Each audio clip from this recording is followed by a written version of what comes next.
seagulls follow trawler. It's because they think sardines will be thrown into the sea. Thank you very much. Talking nonsense. So I thought, no, enough's enough. Why should I put up with that? Talking nonsense. So I thought, no, enough's enough. Why should I put up with that? Don't back down, double down. Don't back down, double down.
Yes, hello everybody. It is a Monday night, and yes, it's a very different lineup to what you may have been expecting. But yeah, there's been a late shuffle in the old pack because Jonathan Boyce is down with coronavirus. Yes, coronavirus is still a thing out there, folks. And illustrious leader Russell, he's feeling a bit tender. He had a good weekend through in Glasgow. He was through yesterday. So he's asked for myself and Marc to step in tonight. So yeah, here we are on the Monday Club. This is my first time hosting Monday Club. I think I've only made brief cameo appearances. So yeah, this is an actual Monday night Monday Club. So we done it once, Marc, didn't we, on a Tuesday one? So it's kind of it's not the same, but this is first time on an actual Monday I'm doing it. So but first and foremost, mate, how the devil are you, Marc? How are you, mate? I'm doing very well, mate. We actually got a lot of stick for doing the Monday show on a Tuesday. We're getting accused of taking advantage of people, I'm sure. Aye, well, that could have happened again this week, and it has become a bit of a running joke on the Boys Club where the Monday Club is on a Tuesday, and sometimes you get the Monday Club on a Wednesday. That's even happened before, but no, we're sticking to it tonight. We're making sure it happens. Aye. We're going out live on a Monday night, so here we are. So thanks for everyone for joining us, and of course, as usual, I have to say, as I am the driver tonight, I must remind everybody to do all the good stuff up the top there. If you're new on the bus and you like the content that we're putting out, then by all means, subscribe. That'd be fantastic. We always appreciate a like on it as well. Obviously, get involved in our live chat, comments. It's all well and good. And if you want to share it on other social media, then you can. It is indeed all that good stuff, as I say, because YouTube loves an active channel. And of course, if you wish to become a Boise Bus member, like many people have, then you can do that as well. But don't worry, our content will always remain free. It's just a wee sort of tip of the cap to the main man, Russell. And I can see already that the comments are, we're up to 41 people, 44 people watching live. The numbers are going up, Mark. So it's going to be a busy one tonight. So we shall get right into it, mate, because you were on yesterday, obviously, with Regan doing the Sunday Blader. So there's no point in us going over the Motherwell game again. I think everybody's said their piece on it across the whole Celtic YouTube, Twitter sphere, all that. There's been a lot of mixed reactions. And at the end of the day, Celtic won the game. Was it pretty? No, really. But at the end of the day, they got the 3 points, and that's all that matters. But we move on now because we've got something quite big coming up this week. We are obviously back in Champions League action. We will be playing Red Bull Leipzig in Germany. But first and foremost, obviously, there's been a few concerns around injuries. And the first one, obviously, that stands out, we've heard that Ange has confirmed that there's a chance that maybe, just maybe, CCV might make it, as I'm saying here, an SOS to CCV because, mate, it's huge if we can get him back. Obviously, in recent games, we've looked a wee bit shaky at the back, especially with Jens and the one that shall not be named around yourself. We should not speak of him because I know how you feel about Mr. Welsh. But yeah, things have been a wee bit shaky regarding missing CCV. Actually, quite a funny story a few weeks ago now how we've got infiltrators on the Celtic Twitter who will go on websites like follow and stuff like that and post like hilarious topics. There was one where a guy had put their rubbish without CCV, and it's like, mate, a team is looking weak without one of their best players. This is like a mind-blowing discovery you've just come up with. Well done, you. Obviously, we're going to look a wee bit weaker without CCV because he is arguably the best defender at the club. Mate, and these cunts that eat out of date chicken, man. I want to listen to these fannies, man. Honestly, some of the things that you pop up for the Rangers Twitter and he shows you wee YouTube videos, and they're sitting, they're for outer space. These fucking goons, you know what I mean? And carry on, mate. On you go. No, I was just saying, it's quite funny that this guy obviously thought he'd made some sort of landmark discovery. They look bad without CCV. Well, yeah, obviously. But there's a chance he might be back. So, I mean, it goes without saying, Mark, it'd be absolutely crucial if he is there on Wednesday night, wouldn't it? Well, I think you look at your team, mate, and it's split into 3 departments. And I think you've got to have your key element in each department playing at an optimum level, or at least being there, you know what I mean? And we miss Carl McGregor when he's not there. And we miss that wee missing piece of the puzzle when it comes to the strike force. And Carter Vickers is the exact same in defence. You know, he's the one that just seems to hold that back line. I don't think that there's a defender across the floor that feels as comfortable in the park when he's not there. And it's not a disgrace to the other players that step in for him. He's just happens to be at a much higher level than anybody else, you know what I mean? And we paid the £6 million for him. I think it was a steal. But the reason why the club went out there, and I thought these kind of players were, you know, going to be things of the past for Celtic in terms of getting Jota and Carter Vickers at the same time. That was a big outlay for the club. But we took the gamble, but we took the outlay for a reason. We knew how important the guy was last season. He's a Rolls Royce. He just seems to get through matches like almost like this is a bit below his level. And I think European football, I think that's probably closer to where that guy can play.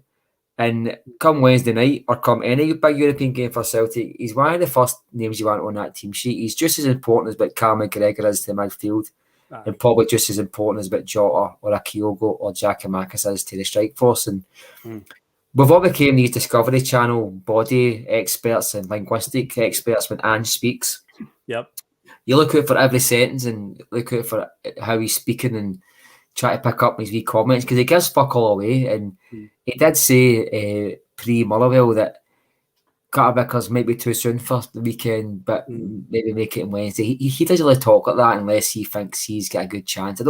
I think he'd be quite coy on the issue.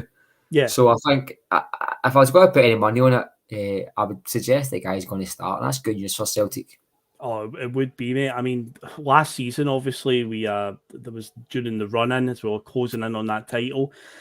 And obviously, Starfelt and Carter Vickers played pretty much every game together. And I can remember at the time there was still fans out there saying, maybe give now Julian's fit again, maybe give him a game against this team. And it's like, look, there's a reason why Ange doesn't want to break up a centre-back partnership. It is easily one of the most vital parts of the park. Carter Vickers has proved that he is a huge cog in the machine, and it's like there was no reason that run-in last season just to tinker for the sake of it. Unfortunately, this season due to injuries, he's had to tinker because that's just needs must. But yeah, like last season when people were just saying, change around, Ange knows how important that having a stable centre-back pairing is, and Carter Vickers is the one consistent. Really, he is the guy that partner him up with anybody. He's for me, he's the guy that his shot is safe when he's fit. He's the guy that starts. The other ones, it's up for grabs. Personally, at the moment, I would still be leaning towards Starfelt, but that's another story for another time. But yeah, at the moment, Carter Vickers for me would be getting a start. And I don't think it's hyperbole neither to say he's probably the best centre back that we've had at Celtic since Van Dijk, which was 7-8 years ago now. I think he's. Do you know something? I think there's a wee bit of fuzziness there of Van Dijk's time at Celtic. He played a lot of good games for Celtic, but I think the guy who he is just now isn't the guy that left Celtic. You know what I mean? He's in a totally different planet if he went to left Celtic. And Yeah. Although I mean, he was a fantastic player for Celtic. He was really good. He was playing in the league when nobody. Let's be honest, Phil. When he the odd good game in Europe, but other than that, I wouldn't have put him in the iconic or legend status player. I think you were mentioning it the other day there. I think it was you was talking about it with Boise. No, in fact, it may have been Terry and. Was it the nostalgia I did? No, season with Terry and Liam were talking about it. We actually was talking about legends and icons, etc. But I wouldn't put him up as high as that. But I agree with you. He's one of the best. He's probably the most solid centre back I've seen in a very long time. And the reason why I'm saying solid is because I don't want to disrespect the guy, but you forget he's there.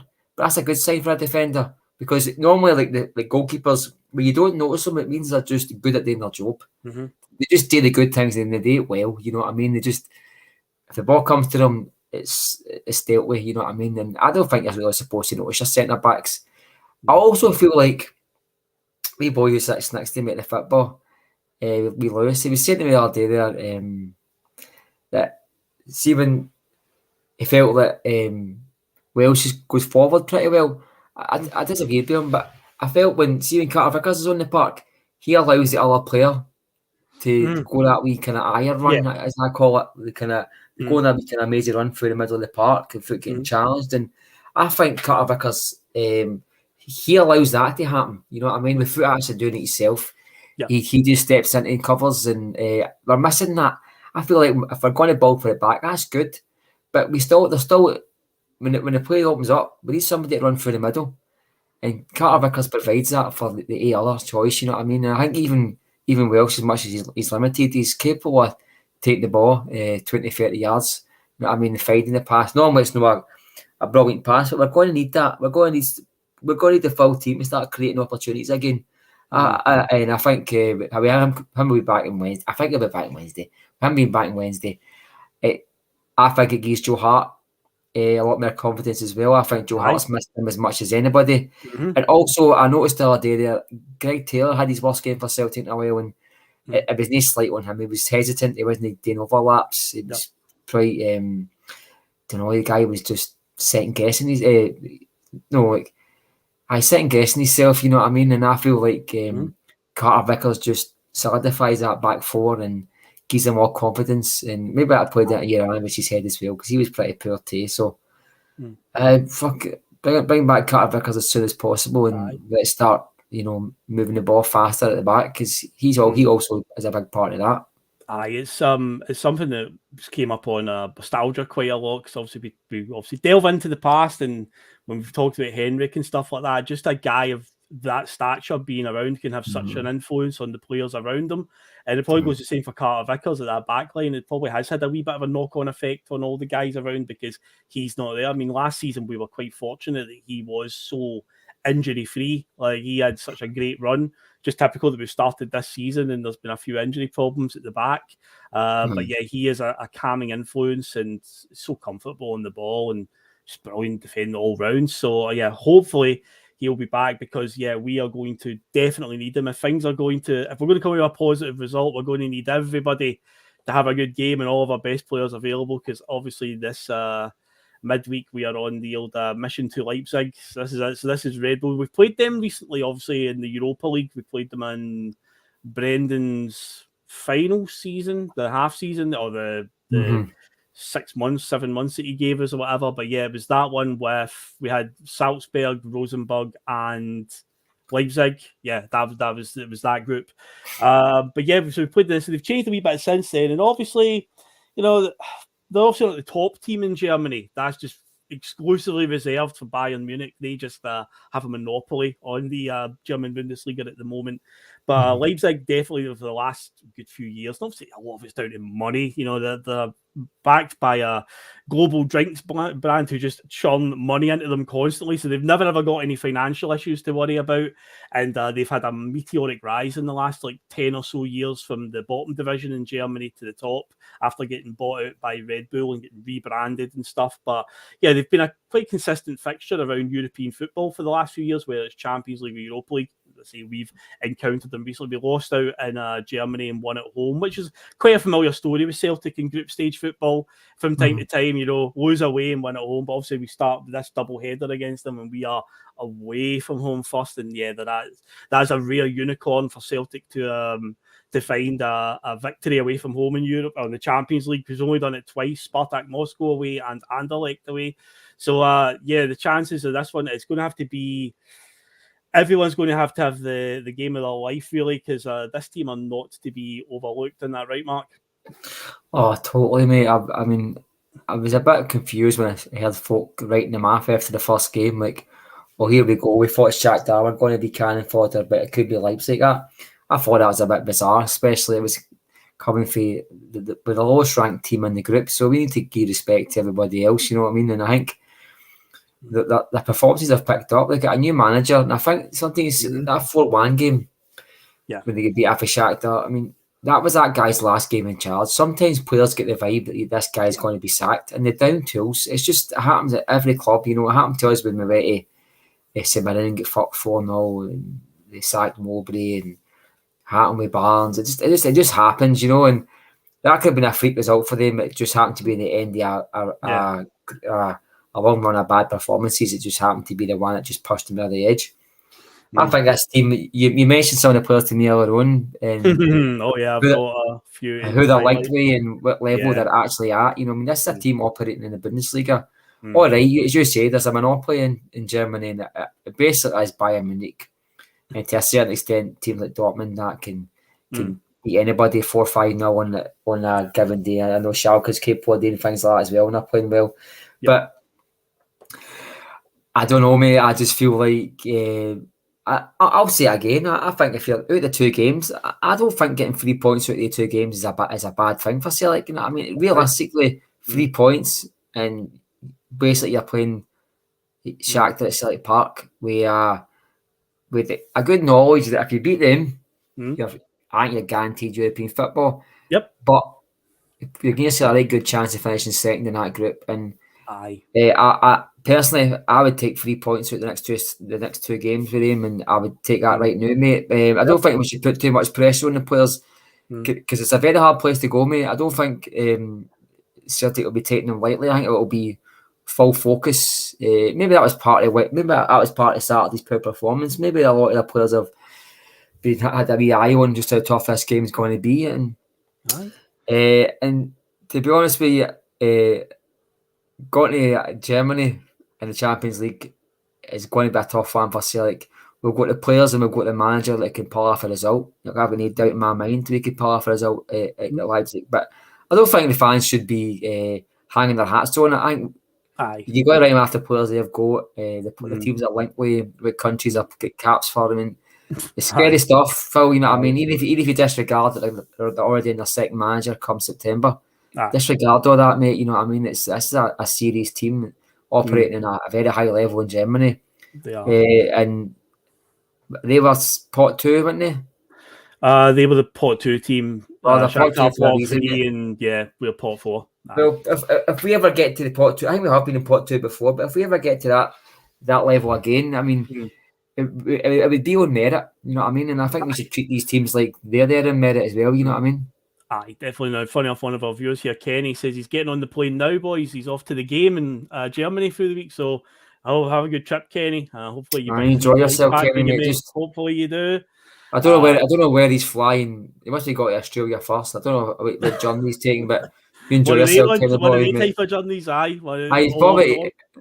He's probably away. Get a direct route to flying into I don't know, is it the Leipzig airport? I don't even know what airport would service it, but I don't think you would get a direct flight in there. Mate, listen, have to get connected. I'm going to tell you a secret, mate. He's told his bird it's the only flight he can get. He's fucked off for a week. He's fucked off for a second day in holiday. You know what I mean? Just don't tell his missus. Enjoy yourself, Cairney. Indeed. So I hope he brings back 3 points with him. But That's what it brings back.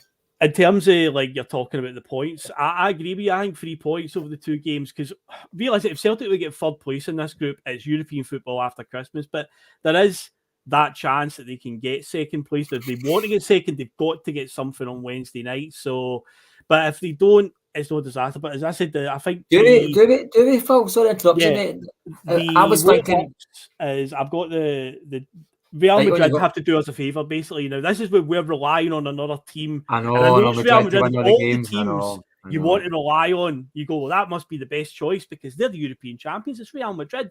But with Celtic being Celtic, it's never, ever easy. So the way it works out is if Real Madrid win the next 3 games they play, which is a doubleheader with Shakhtar, and then they play Leipzig again, and as long as Celtic win 2 of the next 3 games, so you would say 2 home games, we're guaranteed 3rd place ahead of Shakhtar, guaranteed it at that point. However, if we get something in Leipzig and beat them at home and beat Shakhtar away, 2nd place is very much on, but it will come down to the game at the Bernabeu in the last game. And that is, again, Real Madrid have got to win the 3 games. So hopefully that happens. Indulge me a wee second here. So just say Madrid, they win the 3 games. Right? Let's just put that aside for 1 minute. And just say, for instance, we beat Leipzig once and they beat us once. So that'd put us on to 4 and put them on to 3, right? And if we beat Shakhtar, that'd put us on 7. Shakhtar would stay on 4. And Leipzig would be on 3. Am I right? That's good, quite right. If that's the case, then that would get through. Aye. So if you actually go head to head, if we beat Shakhtar and drew with Shakhtar, our head to head would be better than Shakhtar, so they couldn't. Oh, Shakhtar would definitely be ahead of. We'd definitely be finishing. So we'd be 7, and then get into the last game. Leipzig would only have 3 points. Shakhtar would have 4. We would have 7. So even if Madrid beat us 5-0, it wouldn't matter. Even if Shakhtar beat Leipzig 5-0, wouldn't matter. We'd have the head-to-head over Leipzig. And Leipzig could only finish on 6. Okay. Well, that puts us in a good place, and that's actually putting us in a better position. But yeah, it's all reliant on Real Madrid have got to win the 3 games, and we need to win 2 out of the next 3. Mate. Listen, don't get me wrong. I did hear that they were pretty close to getting a shock result against Leipzig at the Bernabeu. I think they could have beat them, but I know I said Bernabeu there. I've got a guy in my head. So I wouldn't put it past them having a bad result because it's always in the locker to have a bad result in Europe, I think. But I think they'll take care of this group, mate. And I'm hoping they do. I hope, part of the hopefully we get something after them, but I can expect them to take care of this group. I think that Shakhtar and Leipzig are they're good teams, you know what I mean? They're really good teams, but I think Madrid's get enough to do them on a bad day, you know what I mean? Right. So that's what I'm hoping. But if that works out and my maths are correct, I think 7 points, judging who we've already got a point halfway away, would give us 2nd, Phil. Aye, well, definitely we're in a good position. Just winning in the next couple, getting 2 results at the next 3, we're in the driving seat to definitely progress anyway in some sort of form. It'll all become clearer. It's all ifs, buts, and maybes at the moment. But the more definitive one that I just heard, if we want to guarantee at least 3rd, that's what we need to happen. Beat Shakhtar and Leipzig at home, and then Real Madrid do us a favour and win 3 on the bounce, and then that guarantees the Europa League spot. But yeah, we'll see how it all comes out in the next few. We need to just worry about the immediate one. By the way, Edward Divers can be a fact here. You learn something new every day. And yeah, me included as well. Leipzig is a beautiful city. Daft fact, it has the biggest train station in Europe. There we go. Thanks for that one, Edward. That's actually I would if you'd asked me that one, like the biggest train station in Europe, I would never ever have went for Leipzig. I would have been like, what? Not a chance. I wouldn't have thought about it, mate, to be honest with you. I wouldn't have. No, if somebody just threw that question at me and was just like, what would you like the biggest train station? Europe, I don't even know what I would say. I would probably say somewhere in Germany. That's probably what I'd say, actually. I wouldn't have picked Leipzig, though. I've just picked Germany for some reason. Scott House says we'll keep it for his general knowledge quizzes. Yeah, you never know. It'll come from a pub quiz, mate. You'll never know, man.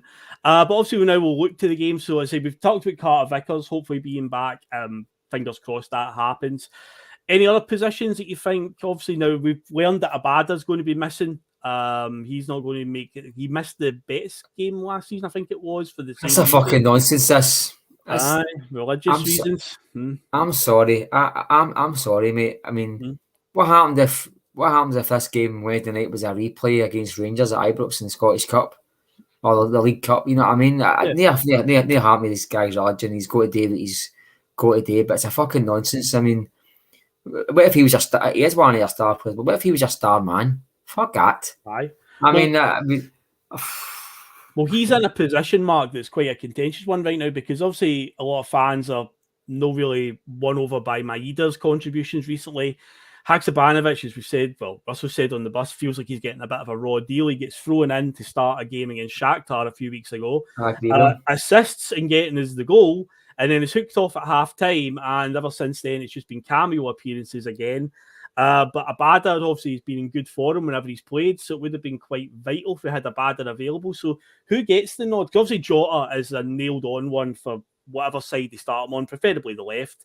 But who do you think will get the nod on the right? It could be Haksabanovic or Maeda will get the start. Well, my hope is Haksabanovic has been bought for Europe, mate. Especially with his strength, he does look a very strong. He's more athletic than Maeda is, and I don't mean that Maeda is an athlete. I mean the guy is 100 miles an hour, but on top of it, Haksabanovic, his physical presence is more kind of tuned to European football. I think he would definitely cause him trouble. I would play him on the right. I would just see what he's got. I know he was technically signed to play one in, almost that Tom Rodgick role. Yeah, I'm led to believe. But I seen a lot of clips of him playing on the left hand side. I told you before, he reminded me a bit of El Yunusi. Yeah. So just fling him at the right. Let's see what he can do. I mean, there's no harm. I mean, and one thing about him is he's got speed, although he's not as fast as Maeda, so he can run onto a ball and all, and he's got the strength to hold the ball up. Should we be trying to kill time, or should we be trying to just slow the game down a wee bit, take a bit of pressure off the keeper, etc. I would start Haksabanovic. That's been on my mind ever since the weekend there. I've been thinking about that because I think this game Wednesday should actually be used as a wee bit of a precursor to see what we're going to do on Saturday morning, mate, to see what kind of set up, because we should always have one eye on the next match. I know it's quite stupid to say that when you're supposed to play each match, but you should always have your next eye on the next match, especially if it's an important game. And I think I want to see Haksabanovic get me a game time, but I also think a solution could be, when we've not got McGregor, is to maybe just push Hatate back one and put O'Reilly and Haksabanovic out there. Haksabanovic can play on the left hand side of the midfield again, next to Jota. You know what I mean? And if Abada's back, he can play out on the right. Worst comes to the worst, we play Maeda next to O'Reilly. So I think we should give Guy a bit more game time, Phil. And I think Wednesday he deserves a bit of game time, and Wednesday could just be the kind of game that this guy makes a name for himself, because I've been quite excited to see him. It's not very often that I see a player and they get a wee bit of a slow start, and I'm still convinced he's going to be a player for Celtic. And he has had a bit of a slow start. He's not a lot of game time, but sometimes you just get a feeling about a guy, and I think he's going to have a moment at Celtic where it's just going to click, and he's going to be one of the guys that we're all excited to see. And I think he's got it in him. As I say, I saw his clips, and as I said before, I think my dad could get a game for somebody judged on their YouTube videos, but the guy just looks genuinely like he's got something about him, and I can't wait to see him play for Celtic. Because if he continues on the sort of pattern that he's been on with games, you start to wonder, well, what was the point in bringing him in? What was the point in getting him at the end of the day? So I'd like to think that he'll get a bit of game time, and if he does start, he doesn't get hooked off at half time as well, because I don't think he did much wrong against Shakhtar. I say he was very, very involved in the goal. Has that been a trend for Europe this year? But I know we've only played 2 games. Has that been a trend, the half-time subs? Is that to keep up the intensity, or was that tactical?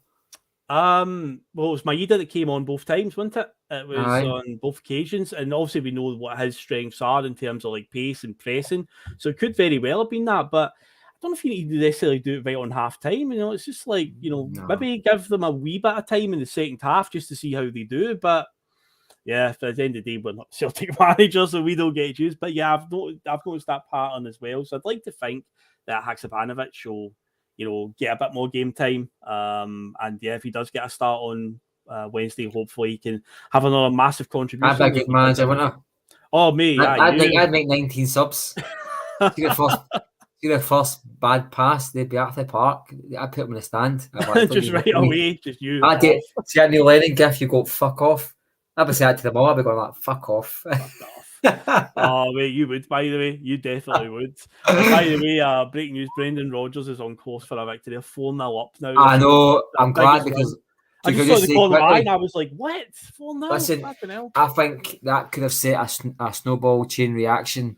They could have put us in a bit of danger of losing their manager. I don't want to say it, it's just so stupid, but it only takes him to be sacked, somebody replacing him. And when one manager goes, they need replaced, etc., etc. And I just can't be asked for that part of the new because we're trying to settle back into this. Exactly. Well, I see the Daily Record already. He's churned out something. I see that last night. It's like, what? Is Angela and how to speak Portuguese overnight? Because I guarantee you the next Wolves manager will be a Portuguese one again because of that connection to George Mendes, the Portuguese super agent. Guarantee that's what they'll do. There's no way. So they can calm that right away. I can tell you right now that his name will be discussed because I think they would be incompetent if they're looking at managers that can make players better and there's one in the back garden that can do it. I'm not saying they're going to approach him, but the headline saying he's been discussed. I'm pretty sure he's probably has been mentioned in I'm going to say they bring 5 or 10 names to the table and discuss it. I'm sure they probably talk about managers more so that are in jobs. Let's be honest, because the chances of them getting into a team and taking a manager this early in the season is pretty slim, especially the manager, the level of manager they're going to be wanting. So it'll probably be out of job managers that they're going to be going for. So we'll see what happens there.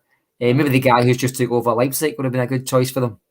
But I'm just glad that if they want a Portuguese manager, they can go and get Jose Mourinho. He might come back to England to manage. There you go. There's one for Jose to do. They can go and get him. He speaks the language that they like at Wolverhampton, seen as half the first team speak it anyway.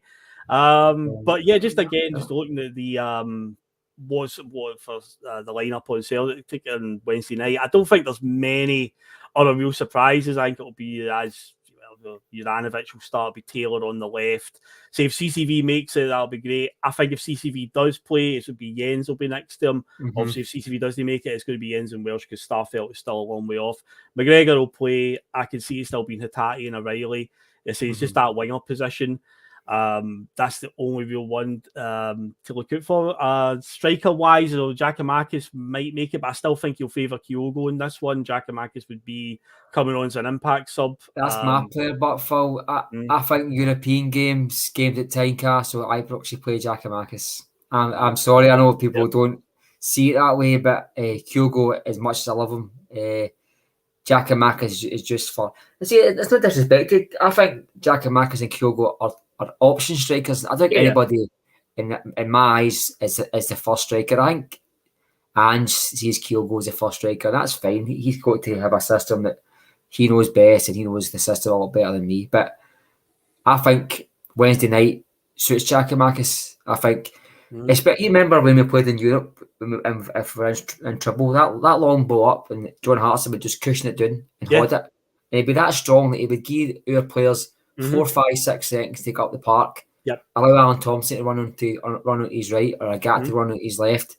Let Lambert come into passing range, etc. You know what I mean? Or even a Neil Lennon.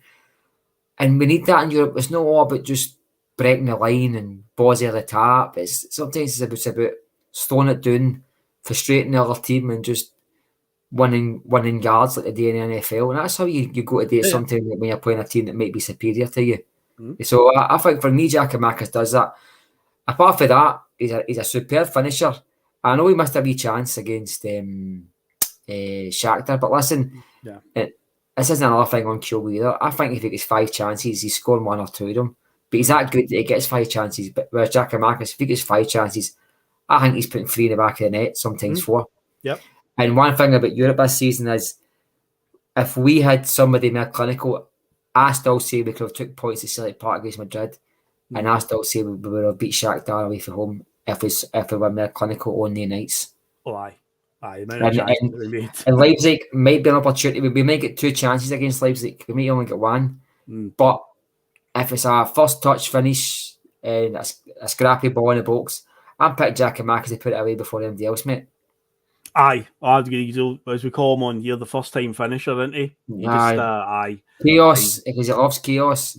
In fact, does. that's one of the things that I listened to one of the journalists speak about him when he just signed for the club, and I thought, was he good at it? And he just said the guy's like, he just loves chaos. Whenever everybody else is running about the park and the box, that guy just focuses like a Terminator and just fucking fires in the back of the net. And you saw that. I mean, he's so agile. The guy's about fucking 6 foot, 6'3", whatever he is. Yep. He scored 2 overhead kicks already, and he's tried about another 5.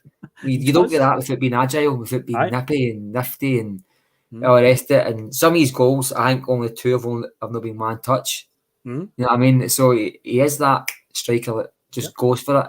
Yep. And when Europe, when you might only get 2-3 golden opportunities, you need somebody who's maybe that percentage higher to put it away the first time. And that, for me, that's Giakoumakis. And if you've got Kyogo on the bench, I mean, what a top-class player that is to bring on. Oh, aye. Run them ragged and then bring on Kyogo. That might be a good way to do it.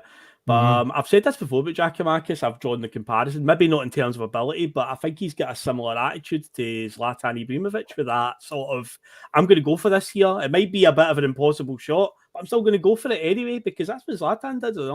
Well, he glides across the park. I've not, see, you mentioned him there. It reminded me a bit as well. Seeing as get the ball at his feet, a bit like Samaras, they glide a wee bit. They don't seem to be running fast, but I'm sure if you run next to them, you probably find it hard to keep up with them. You know what I mean? They just seem to just glide there that grass a wee bit, and he's got that. It's a wee kind of elegance about him. You see a taller striker, you don't associate them with skill and panache and all the rest of it. He has got that in abundance. I mean, don't be fooled by his height. I mean, one of the best volleyers I've ever seen in my life was John Hartson. I used to always watch Celtic warm up and used to do the volley drills, and I don't think he missed a shot. And that's technique, that's class ability that guy had. Yeah. And you didn't associate that with John Hartson. You just saw this big lumpy guy with baldy and beer belly. But the guy was just utter class when you took away all that, his physical presence. I love John Hartson. Oh, we won many matches just because we had John Hartson in our team. Even when he didn't score goals, he was just a fucking dynamite player for Celtic. And he brought chaos as well. He did. The defenders could deal with him at times because he was chaotic. I see the thing is as well, they draw fouls. See these guys, they draw fouls just by being up against somebody like a Ryan Porteous at the back, back to him. He's going to pull you down. See these defenders in Germany, they play against big players in Germany, and they're quite strong and powerful. These German strikers, you know what I mean? They're not all like Haaland, but I've seen a few of them, mate, and a lot of them playing that league. It's a physical league. And these Leipzig defenders will have experience of playing against Lewandowski and Haaland in the last few years, so you know they've been playing against the best. Exactly, mate. But I'll not stop them from making fouls. You know what I mean? And see start getting fouls, you run the risk of getting yellow cards, and you run the risk of getting away fouls inside the box. And we've seen the other day there. We've probably got 3 or 4 players that I would trust to take a free kick for us. You know what I mean? So these are sort of things that we could. A free kick outside the box is good for us. O'Reilly's capable of curling it in. Juranovic hit the crossbar with a cracking dig the other day there. Technically, I don't want him to take free kicks, to be quite honest with you. I don't really know why he's up there, but it looks like he's capable of doing it. Takes a great penalty, mind you. He does take them.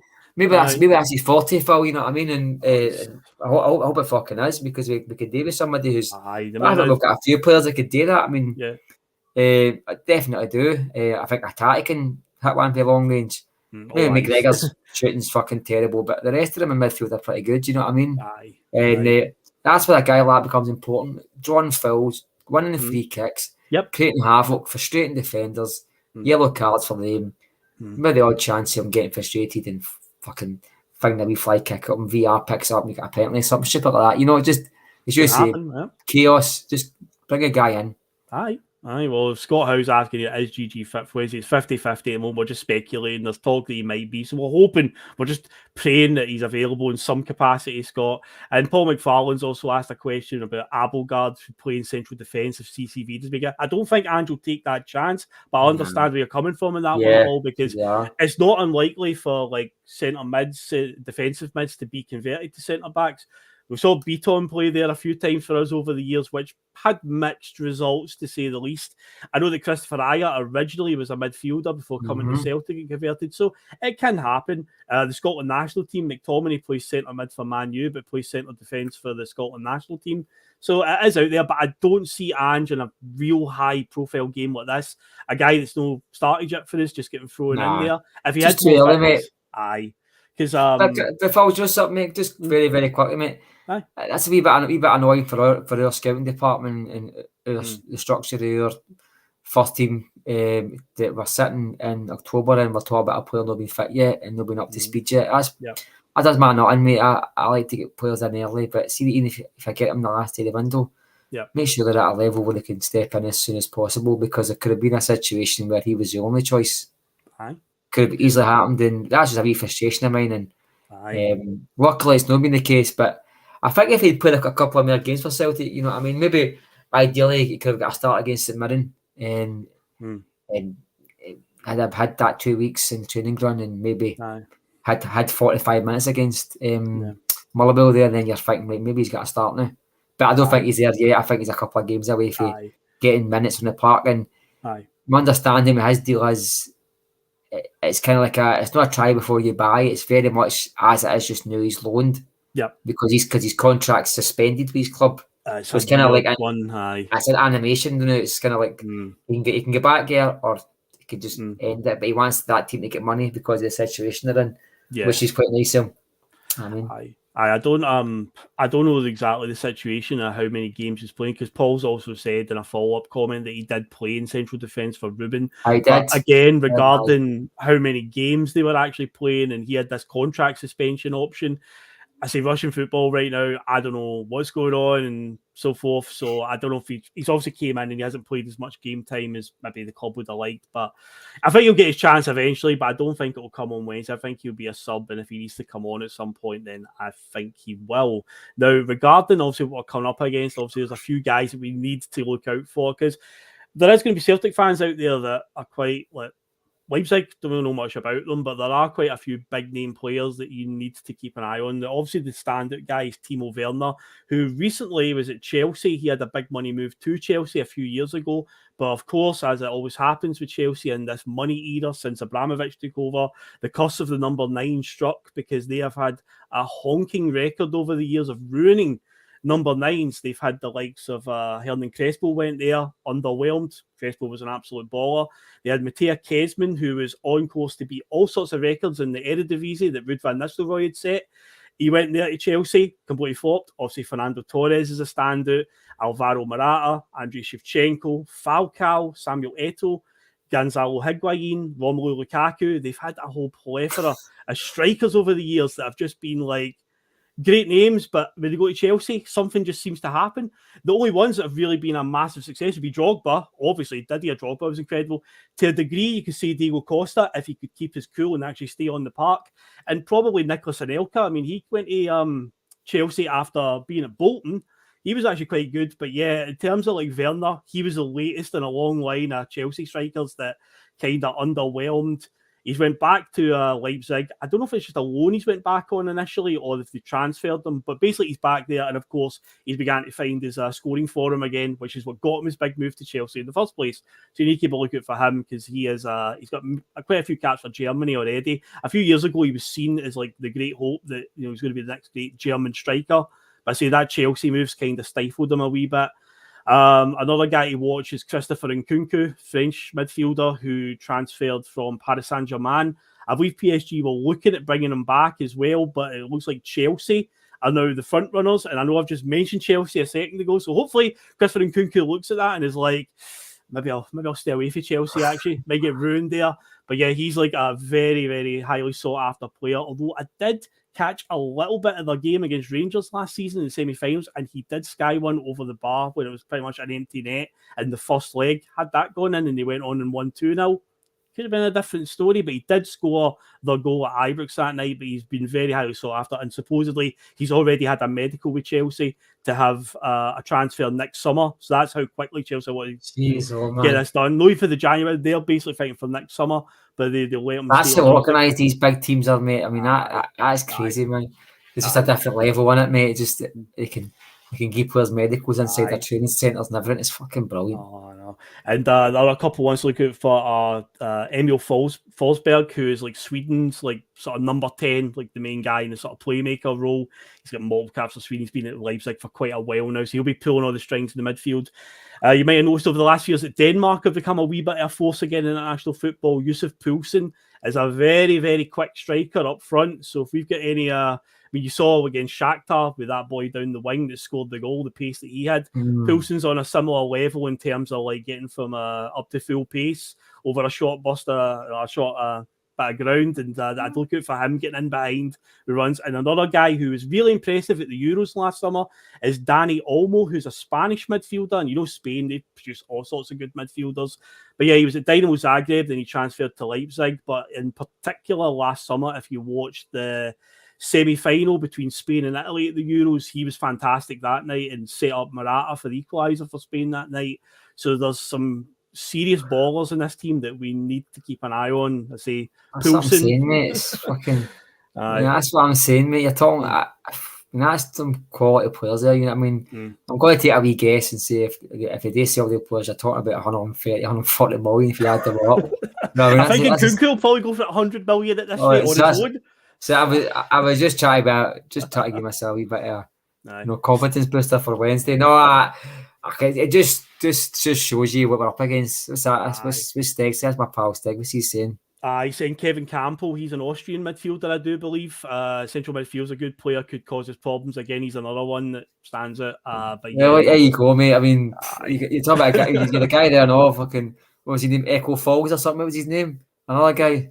The ones I just went through there. Forsberg. Anyway, if it's Echo Falls. Emil Forsberg, yeah. Right, that's it, right. I mean, I just talk about guys at international, guys like in the Premier League, and you're talking quality there, mate. I definitely think the 4-1 against Shakhtar was a freak result. I mean, I think that's quite obvious. So, just shows you the task we've got against us on Wednesday. I think the Celtic fans are patient with the team Wednesday and bear in mind who we're playing and what we're up against. No drastic reactions if it doesn't go our way. I think we're capable of dealing with some teams, if not a lot of teams at Celtic Park in Europe. And Wednesday could just be a wee eye opener. But for me, I wouldn't lose sleep if they don't win it. I think the more important points in this group will be won at Celtic Park. Got to make it eye. So it's not all doom and gloom. We're still well in it if we lose. We've got to keep that in mind. It's not good to. Ideally, we want to be taking something from Wednesday night. That would be fantastic. Of course. Yeah, but if we don't, everyone just needs to remember that we're still in a good position. And I say if Real Madrid can do us a couple of favours. Listen, you remember we got 9 points, 3 defeats away and 3 wins at home, and you very rarely don't qualify getting 9 points. And we happen to be one of the teams that didn't qualify. So if you can, we've already got a point away from home, so that cancels out the Real Madrid game, right? Because you took a point against Real Madrid and probably settled for a wee defeat against Shakhtar away from home before it. So we've got a point away from home. See if we can pick up 6 points at home against Shakhtar and Leipzig, which isn't impossible for Celtic. I'm pretty sure we are capable on our day of doing that. So the 3 away matches, every one of them is a bonus. Yeah. So and running through that team just shows you the task we've got against us. I mean, this is a top quality team. I don't think it's beyond Celtic to get a result. Far from it. I think Celtic are capable of getting results against maybe a good fraction of the teams in the Champions League. So don't be too disappointed if they maybe lose a few or whatever on Wednesday. I think that, as I say, the big games for Celtic are going to be at Celtic Park. I think that's fairly obvious, Phil. Aye, definitely. Now we'll quickly move on to the next subject, and it's keeping it to the European theme. We're going to talk about briefly Celtic's most famous European moment, because there's a reason for this. A friend of your Marc, Mr. Cairney, you are jetting off later this week to Lisbon to go and see the stadium where it all happened. 1967, the Stadium of Light. I said to you the other day, I believe it's going to be getting revamped soon. So if you are a Celtic fan who is planning to do it, I think now is the time, because there is plans afoot for revamping that stadium, because it looks very much still to this day how it looked in 1967. So for Celtic fans to go there, it is holy ground. But you will be there this week, and we thought we'd have a wee bit of fun with this, and obviously turn it over to the viewers as well. And basically, if you could go back in time and be at any Celtic game that you hadn't been at, which would it be? Because obviously the standout one is obviously this one that in Lisbon. So Mark, you can indulge us first, mate. What one's on your list of, God, I wish I was at that one, wish I'd experienced that? I will just quickly, we're going there for Ryan, my brother Ryan's 30th. So we wanted to do a wee pilgrimage. I think it's something we've all wanted to do. But actually only a stone's throw staying away from Sporting Lisbon Stadium, but they're away that weekend, which is pity. Well, for me, so there's only ever been one. If I had a time machine, it's the first place I would go to, the 28th of May, 1888, to go to Celtic's very, very first game. Wow, okay. Well, I was not expecting that. Right, I would, two reasons, mate. Two reasons. I think it would just be to go to Celtic's first ever match, to beat Rangers 5-2, you know what I mean? Tom Maley playing, Willie Maley playing. Wow. Neil McCallum scored the first Celtic goal. James Kelly was the captain. I read all about it. And that would just be amazing for me to see them. And probably that strip is probably why I put that strip on the night. Because okay. Just to have been part of that day and go to the I think it was a gala dinner after it, and it was a wee bit of charity fundraising. It would just be an excellent day. I think of all the games at Celtic's history, there's no more match that's more important than that, because if that had been a disaster, I think the crowd at that match was something like, somebody will tell me, I think it was something like 11,000. Right, okay. When the average crowd for a football match was in the very low thousands or even the hundreds, you know what I mean? They kind of broke molds, you know what I mean? Even when they built their first stadium, Celtic, they built it to a scale that didn't suit what the sport demanded, and they just happened to fill it, you know what I mean? And just Celtic just being Celtic, they just aim for the stars and hit the moon, you know what I mean? And it's the only game I wanted to, if I could see. I mean, it does. I'm glad that our history is so old that there's no camera footage. I love looking at old pictures. Same. And I love looking. It could be a picture of Glasgow Central in 1950. I love just staring at it and looking at all the things that's still the same and what's different. And history's always been something that fascinates me. But so a part of me wishes there was some sort of footage of that, or at least some sort of better dictation of it. You know what I mean? I'd like to see it more. And we've only got like wee snippets for newspapers and like stories that sometimes can be used as fact, and books that have maybe just been like Chinese whispers. It's just fed into led into like no real stories. And it's just been great to see how football was played in that day. I mean, they didn't have crossbars. I'm pretty sure it was a string that was used, the crossbar, and I think it was. I think there was two kind of like semicircles. It was inside the box rather than a square box. I think the dimensions of the park were different. I think it was just a lot of things that I would just love to have seen. And I don't think, I mean, Lisbon is one that would, to see Celtic win a European trophy, it's a different kettle of fish, mate. Of course it is. I mean, even the 7-1 game, Celtic was it's the only trophy we won in the 50s was that trophy, and to see them beat Rangers at Hampden and 140,000 what was there would have been amazing. To see some of the younger players that was playing that day, you know what I mean, it would have been amazing. But for me, that would just been, if I had a time machine, it's the very first place I would go to is back in time, 28th of May 1888, to go and see that Celtic team play, and and I told you there's a second reason. I would take £100 at my bank and then jump in the time machine. I would buy every strip after the players, and I would jump back in it. And you go to these Celtic match worn pages. Can you imagine having the first 11 strips in your house? You need to hire a security guard. You would, and that is something. Even having the first ball, the first corner flag or something for that would be just something that would give me tingles, mate. And see, having that in my house would be unbelievable. That's the two things I would do. But that match for me is Celtic's most important match they've ever played, because, as I said, if it was a disaster, we might not be sitting here doing a Celtic podcast. But not only that, we beat the Rangers 5-2. That's right. It was actually 5-2, Rangers actually did their best to facilitate this match, and it was billed as this friendly match, and these two Glasgow teams were going to be best of friends, like friends in arms. That actually never changed till about the 1920s and 30s when a lot of the workers came out of Ireland, and some of them were religiously, because the religion was put into certain trades and one were put into other trades. That created a divide that stemmed back to Ireland. So the hatred wasn't always there. The old firm tag came before because people might not know this. The old firm was tagged by a newspaper because it was kind of an unwritten rule. Yeah. With the directors back then, if it was a draw and a cup game right in the last 10 minutes, they were told not to score so they could get a replay. And the first three Hampden riots, there's been a few Hampden riots, and the first three of them, I'm pretty sure that the first three of them were caused by Celtic and Rangers games, Rangers fans rioting because the players were holding out for a draw to get the bonus money for the replay and things like that. And that's where a lot of the bottle throwing came from and things like that. Okay. And I think to have that, sorry, I've on a tangent about that, but to have that, mate, that just to see that in colour, and just to see that, and just to see how the atmosphere and sitting at a pavilion, maybe just to watch them, that'd be amazing, mate. I would just. Hey, Phil, sorry I have to go over that part. So what's your game, mate? And that's all right, mate. That's what I want. Yeah, that's a good detailed answer. I'm just looking at some of the other ones in the comments first. We got Charles Smith saying the 7-1 game, the Hampden and the Sun.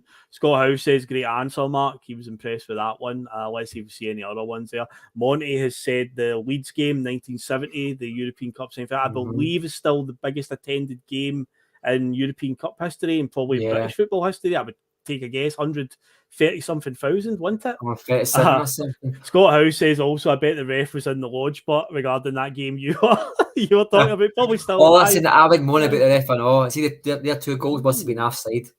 Edward Diver, 1953 Coronation Cup. There's a good one, by the way. That's one of the trophies that nobody else has got in their cabinet in the UK. We've got it. We've won the two. We've won the two. The Empire Exhibition, we won that as well. Empire Exhibition as well, yep. Just having a look down and see if there's any other any other ones that are standing out, because my one mostly is actually a bit more recent than yours. There's 1889. Patrick Post is saying about Dundee United, the 1988 Scottish Cup final when we secured the double in the centenary season, last minute goal, wasn't it? That's a good one as well. Listen, Patrick Post, there's actually a video on YouTube. I'll try and get a link up onto my Twitter handle. There's a video on YouTube. It goes to Seymour Hydro with the players, and it shows you the players having a breakfast, having a wee bit of discussion. Goes on to the team bus, takes you right to the game with the team bus. You know, all the players are talking. Okay. Andy Walker's talking, and they're all talking away. And then he goes to the match with them. Then goes into the dressing room with him at full time. It's just a fascinating documentary. They used to do that quite a lot with the Scottish Cup finals. Remember, they used to go in a team bus with a reporter. So I'll try and dig it out if I remember after the show and put that on my Twitter handle in case he wants to watch it. Sorry, Phil, when you go. Well, mine's is, I say, more recent, and it's I like to always see Celtic beat our neighbours down south in England, because obviously we get a lot of vitriol from the English football fans, particularly now in the Twitter social media day and age, because it's more visible now compared to back even in the early 2000s when it was internet forums mostly. But with Twitter now, you get a real time reaction of what they really think about Scottish football. But I always love to see us be an English team, and one that I would I got my season ticket in the 07-08 season, so I just missed out on this. I'd have loved to have been at the one where we beat Man United when Nakamura scored the free kick late on. And another one similar just a few years before when we beat Liverpool at Anfield. I'd have loved to have been at that. Fucking when John Hartson scored that single, I mean, watched on TV was incredible. I mean, I was running around the house absolutely delighted when John Hartson scored. But to be there in person, when you look at the scenes as well, the away end, and there's even Celtic fans sitting in amongst the Liverpool fans, and they're just not even caring about they're just celebrating. No fucks given at all, man. I think even it happened at Old Trafford as well when we took the lead there when Vennegoor Hesselink and Nakamura score. You can see in the Stretford end the Celtic fans jumped about celebrating in there, but I always love to see us beat English teams, and the Nakamura free kick one would have been a special one, because that goal was the one at Old Trafford was amazing, but this one at Celtic Park, you're like, surely he's not thinking about shooting for that. It's too far. You're like, that's going to be a bit too far, isn't it? Was it fuck, man? I mean, Van der Sar must still have nightmares about Shinsuke Nakamura, Jesus Christ. You couldn't have hit it any sweeter right on the postage stamp, but I would love to have seen that one because, I just missed that one by a year because I got a season ticket. That's a pity, mate. That's a pity. Well, can I ask you then, see, with your lifetime, what match would you love to go back to? Oh, in my lifetime. I did a time machine for talking to you, a chance to go back and just watch it. Doesn't need to be one as old as me, but just one that is maybe just something. No, the obvious one. Yeah. Oh, aye, obviously the 1967. But I think one that Monty said earlier on would be fascinating. To see them play Leeds in 1970 at Hampden for the size of that crowd as well. And Leeds at that point in time were the best team in England. They were basically getting hailed as they were going to win the European Cup that season until they come up against Celtic. And they were named Team of the Decade, weren't they? Team of the Decade, aye. After 3 months of the decade. Aye, based on that's the English media. There's a video with Don Revie telling his players to watch that wee guy Jimmy Johnson. This is a team that had been like at 2 finals, a final and a semi-final in 3 years and won one, and won 6 in a row. Beating 9 League Cups in a row in Scotland. I mean, and a time where there was parity. In fact, no parity. I'd probably say the Scottish teams. You think of Dunfermline getting to a semi-final, Dundee getting to a semi-final, Rangers being to 2 finals in the 60s. I'd say Scottish teams are probably performing higher than Rangers, higher than those teams, and just shows you the arrogance never changed. That's a good call because there's actually not a lot of footage of the game at Ellen Road either. I've only ever seen one clip of that Ellen Road game, and George Connolly scored, didn't he? Very bad footage. It's the 7-1 game. My dad always says, like the 7-1 game video, there's the footage of that's terrible because the BBC they flung the tape reel and the Clyde. That's seemingly where that went to. So there was no highlights of that match. There used to be even in the 50s. There used to be highlights of the football at night, on a Saturday night or whatever, and that didn't get shown. And the story goes it was flogging the Clyde for whatever reason. You can think of yourself, but so the footage you see that isn't actually proper footage. I think the footage might actually even be. It's like this, it's like the 77 one with Murdo McLeod's goal when we won the league with 10 men. That was I've seen somebody saying that, and Jim Conlon said 4-2 game, 10 men won the league. That is a good one. Aye. Yeah, well, there was a TV strike then, so there was no cameras at the match. So the only footage you've got of that is some man, almost like JFK, recording recording his telly when it was. I don't know how he's managed to get the game on live on telly, whatever it is, but he's recording the telly, and it's grainy, it's black and white, and it's only the 70s. Fuck's sake, it's only just before me and you were born, mate. I mean, we're not that old. And the colour back in and all, but I'd be a good shout and all. I mean, Michael Ross has went into the future and says, spoiler alert, the 2028 final when we win the Champions League 4-3, it's a belter. So there you go. He's went into the future. He's come back to tell us that's what's going to happen. But listen, what Michael Ross doesn't realise is, see my time machine, mate, it can only go backwards and then go back to the point of time I left at, mate. I'm sorry, I'm not that fucking. I can't go in the future. Tell him I can only go backwards. I've not mastered that yet. But you see, Michael Ross has got to realise, right, now that he's been to the future and seen it, now that he's came back to the present, any little change now might stop that from happening in 2028. But listen, so there's a flaw. Careful, mate. No, listen. See that flaw? Yeah. There's a flaw in his thing there. See, because he knows the score. Oh, right. Right. I couldn't enjoy that as much. Of course. Like I always think every Monday morning I'm in work. Every Monday morning I go, I wish I put a grand on fucking day 5 fucking league results. I could be sitting in fucking Spain now. I do every fucking Monday morning, but I probably wouldn't have enjoyed Hatati's second goal as much if I knew it was coming. You know what I mean? So no, I don't want another future. I think no. For me, I'll enjoy it very much when I go and stick some money on it and then watch us win the cup, and I'm sitting there counting on my dough like, yes, thank you very much, Michael Ross. But yeah, there's another game actually. There's a lot of myths surrounding Celtic in general, and there's a lot of stories, and I love that about Celtic. There's a goal that I'm sure it was Patsy Gallagher similarly scored, but I think it's Patsy Gallagher was supposed to have. Is this the one where he weaves in for the wing and it's traps the ball on his feet and did a somersault? Aye. So he's supposed to have trapped the ball at his feet and done a somersault, and this was actually the papers at the time that had drew the picture of this happening. So it must have been true to a certain extent, you know what I mean? And I'd love to have just seen what actually happened in that match. There's the wee guy who used to sit in your pub, my pal Steg, who knows what I'm talking about. It was Jimmy, his name was, and he was, this guy was about 90. He was a Clyde fan, but he used to watch Celtic, and he used to tell us about, some of the players used to talk to us about. Me. I talked Patsy Gallagher and Willie Mealy's a manager and everything. He used to tell us loads of stories. We used to love listening to him, and that's the thing I love. See, you're talking about real history here, man. You're not talking about even your Henrik Larssons or even your Paul McTavish. You're talking about right iconic histories, you know what I mean? Seeing Jockstein as a player. I mean, Jockstein won one trophy as a player. I'm pretty sure he was a captain in 57. Yep.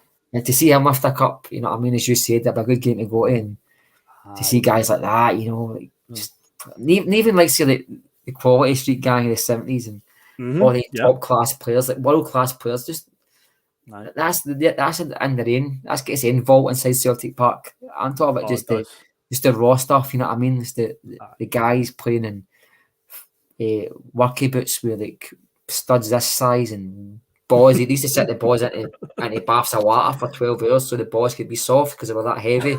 Just sit like that, Phil. I mean, just sit like that. I would just love to see it raw, you know what I mean? See what that was like.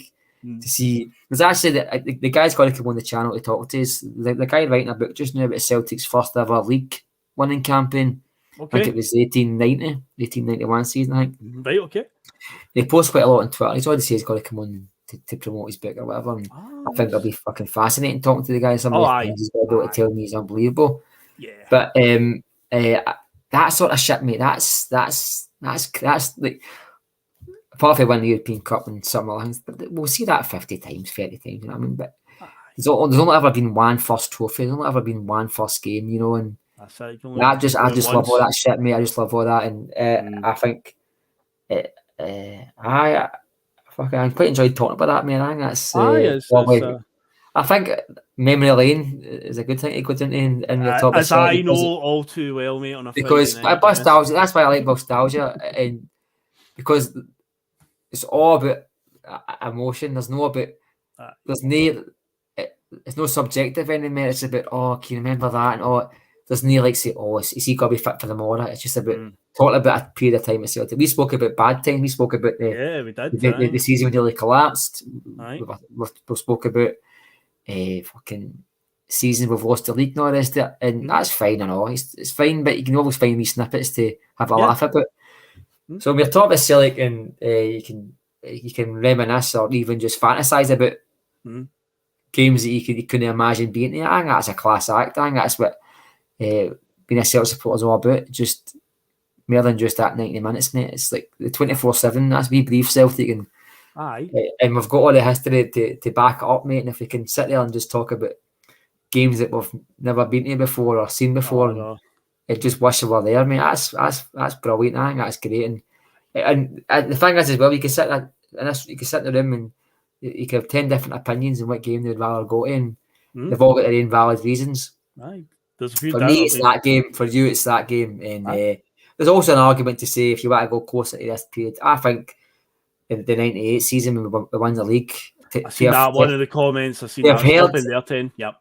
To have heard the noise when Bratback scored that goal. I listened to that game on radio, and I still remember it, mate. To have heard that noise, I still wish that I'd been able to get a taxi up to the stadium because the gates were opened and they were letting folk in. Yeah, just random people outside the street. Oh, it was definitely full. If you lived there, you could have gone to the stadium just to. Because remember they used to open the gates in the last 10 minutes. Remember that? It used to just get in and out the gates. You could have walked into that stadium with a few minutes to go and watch that full time whistle. I wish I did that, but I never.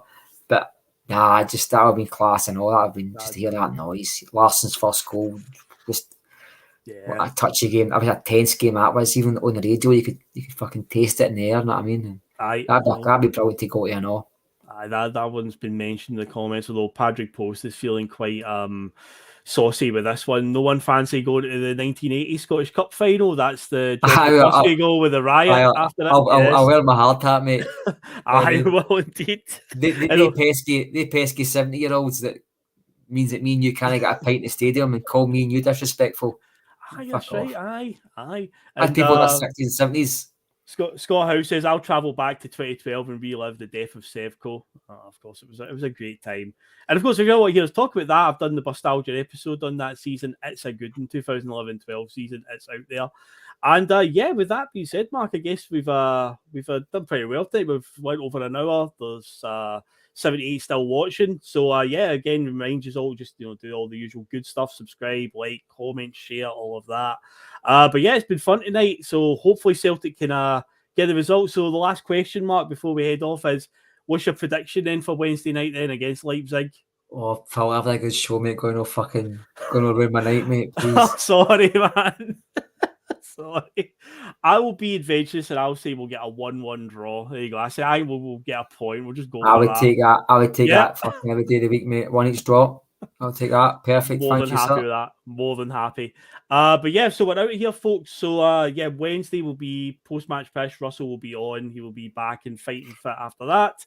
I don't know whose panel will be at that point. Obviously, we'll get that sorted. And then it'll be Thursday Night Forum and then Nostalgia will be on Friday, kicking off Martin the Neil month, because I promised on Friday I'm going to do all 5 Martin the Neil seasons back to back, starting with the 2000-2001 season coming this Friday. And then at the weekend, we're back to domestic action at St Johnstone. So but come on, Celtic for Wednesday night. And folks, we are out of here. So thanks everyone for watching. Mark, thanks for jumping on with me, mate. It's been an absolute joy again, as always. Oh, you're very welcome, mate. I won't be on the show on Sunday. I'm not even know if I've told young Regan that, but I'm not going because I'll be in. Enjoy your trip, mate. But I'll be watching. Maybe do a wee bit live for the stadium. Imagine if we could pull that off. That'd be the quite Wi-Fi better be good in the stadium of light. Well, if it's not been touched since the 60s, I don't think the fucking Wi-Fi is any good. But listen, when I'm there, you never know, mate. You never know. It'd be quite good if you could do a wee quick. Well, I'll find. I'm not going to go there on the Friday. Okay. I think just to. Look forward to that, mate. That'd be good. It's a wee bit of a pilgrimage for the Celtic fans, and as you said, if it's getting poked down and turned into probably a fucking state-of-the-art stadium, which I hate, just leave things. Stop putting cartoon fucking characters into movies and turning everything into CGI. Just leave it. Leave it in the 80s. Just leave it all. Just let everything stay good. Exactly. And that includes your football stadium. So fuck all wrong with it. There you go. The judge has spoken. We had to get a judge. I love the old things, mate. And not just my taste in women. I just love everything all the time. I'm a bit like, what do you call him? No, it doesn't matter. Anyway, thanks for the show tonight, guys. Thanks everybody for listening. Yeah. No worries. Celtic. Yeah, I'm on the Celtics on Wednesday night. So we're out here, folks. Thanks again for watching, and we'll catch you all later. See you. Cheers, guys. Cheers. Some of his comments about me deliberately trying to cause controversy. Well, I work in the media now. And you've got someone sitting there next to you who's an embarrassment to the media profession. He's an apologist. He's a charlatan.